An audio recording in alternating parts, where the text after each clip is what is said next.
Hare Krishna, dear devotees, Dandavat Pranam to all. So today we are reading from the book The Path of Perfection, written by His Divine Grace A.C. Bhaktivedanta Swami Srila Prabhupada.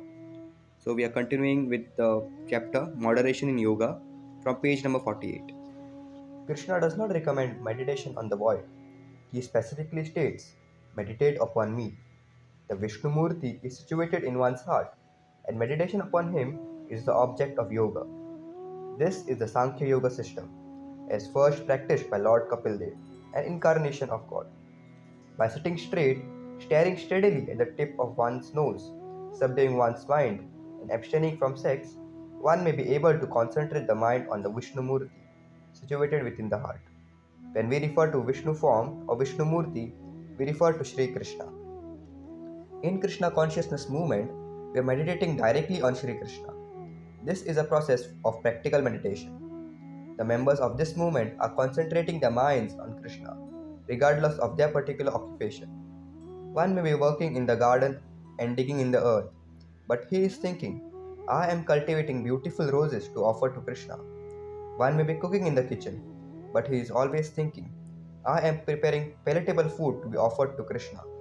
Similarly, chanting and dancing in the temple are forms of meditation on Krishna.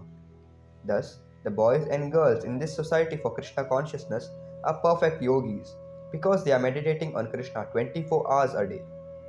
We are teaching the perfect yoga system, not according to our personal whims, but according to the authority of Bhagavad Gita. Nothing is concocted or manufactured. The verses of Bhagavad Gita are there for all to see.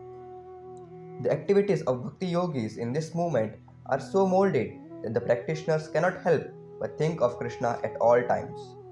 Meditate upon me within the heart and make me the ultimate goal of life, Sri Krishna says. This is the perfect yoga system, and one who practices it prepares himself to be transferred to Krishna Loka.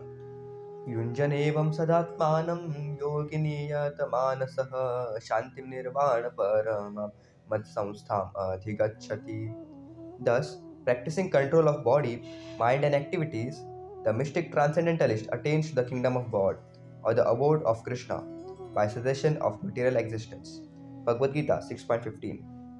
It is stated in Sanskrit in this verse, Shantim Nirvana Paramam, that is, one attains peace through Nirvana Paramam, or cessation of all material activities.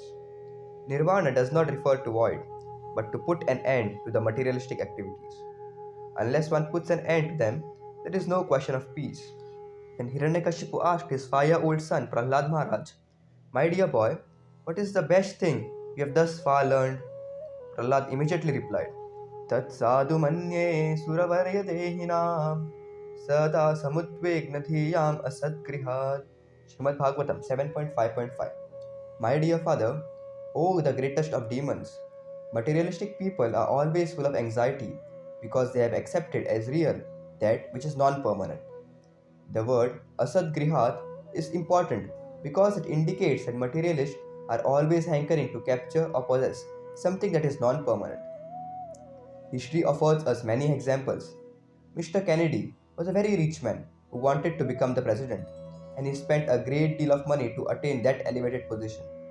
Yet, although he had a nice wife, children, and presidency, everything was finished within a second. In the material world, people are always trying to capture something that is non permanent. Unfortunately, people do not come to their senses and realize, I am permanent, I am spirit soul. Why am I hankering after something that is non permanent? We are always busy acquiring comforts for this body without considering that today, tomorrow, or in 100 years, this body will be finished. As far as the real I is concerned, I am spirit soul. I have no birth, I have no death. What then is my proper function? When we act on the material platform, we are engaged in bodily functions. Therefore, Prahlad Maharaj says that people are anxious because all their activities are targeted to capturing and possessing something non permanent. All living entities, maybe men, beasts, birds, or whatever, are full of anxiety, and this is the material disease. If we are always full of anxiety, how can we attain peace? People may live in a very nice house, but out front they place signs saying, Beware of dog or No trespassers. This means that although they are living comfortably, They are anxious that someone will come and molest them. Sitting in an office and earning a very good salary, a man is always thinking, "Oh, I hope I don't lose this position." The American nation is very rich, but because of this, it has to maintain a great defense force. So, who is free from anxiety? The conclusion is that if we want peace without anxiety, we have to come to Krishna consciousness. There is no alternative. In order to attain peace, we must meditate on Krishna. And by meditation on Krishna, we can control the body. The first part of body is to control the tongue. The next part is the genitals. When these are controlled, everything else is controlled. The tongue is controlled by chanting and eating Krishna Prasad. As soon as the tongue is controlled, the stomach is controlled, and the next genitals are also controlled.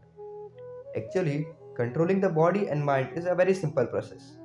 When the mind is fixed on Krishna and has no other engagement, it is automatically controlled. Activities should always be centered on working for Krishna. Gardening, typing, cooking, cleaning, whatever. By engaging the body, mind, and activities in the service of Krishna, one attains the supreme nirvana, which abides in Krishna. Everything is in Krishna. Therefore, we cannot find peace outside Krishna conscious activities. The ultimate goal of yoga is thus clearly explained. Yoga is not meant to attain any kind of material facility. It is to enable the cessation of all material existence. As long as we require some material facilities, we will get them. But these facilities will not solve the problems of life. I have traveled throughout the world, and it is my opinion that American boys and girls have the best material facilities.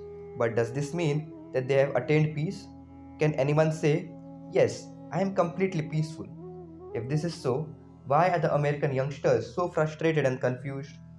As long as we practice yoga in order to attain some material facility, there will be no question of peace. Yoga should be practiced in order to understand Krishna. Yoga is meant for re-establishment of our lost relationship with Krishna. Generally, one joins a yoga society in order to improve his health, to reduce fat. People in rich nations eat more, become fat, and then pay exorbitant prices to so-called yoga instructors in order to reduce. People try to reduce by all these artificial gymnastics. They do not understand that if they eat just vegetables or fruits and grains, they will never get fat. People get fat because they eat voraciously, because they eat meat. People who eat voraciously suffer from diabetes, overweight, heart attacks, etc. And those who eat insufficiently suffer from tuberculosis. Therefore, moderation is required. And moderation in eating means that we eat only what is needed to keep our body and soul together. If we eat more than needed or less, we become diseased. All this is explained in following verses. न त्यश्नस्तस्तु योगोऽस्ति न चैकान्तम् अनश्नतः न चाति स्वप्नशीलस्य जाग्रतो नैव चार्जुन. There is no possibility of one's becoming a yogi. O Arjun, if one eats too much or eats too little, sleeps too much or does not sleep enough. Bhagavad Gita 6.16. युक्तहाराविहारश्च युक्तचेतस्य कर्मसु युक्तस्वप्नावबोधस्य योगो भवति दुःखः. One who is temperate to his habits of eating, sleeping, working, and recreation can mitigate all material pains by practicing the yoga system. Bhagavad Gita 6.17. It is not that we starve ourselves. The body must be kept fit for any practice. Therefore, eating is required, and according to our program, we eat only Krishna Prasad. If you can comfortably eat 10 pounds of food a day, then eat it. But if you try to eat 10 pounds out of greed or avarice, you will suffer. So, in the practice of Krishna consciousness, all these activities are present, but they are spiritualized. The cessation of material existence does not mean entering into the void, which is only a myth. There is no void anywhere within the creation of the Lord. I am not void but spirit soul.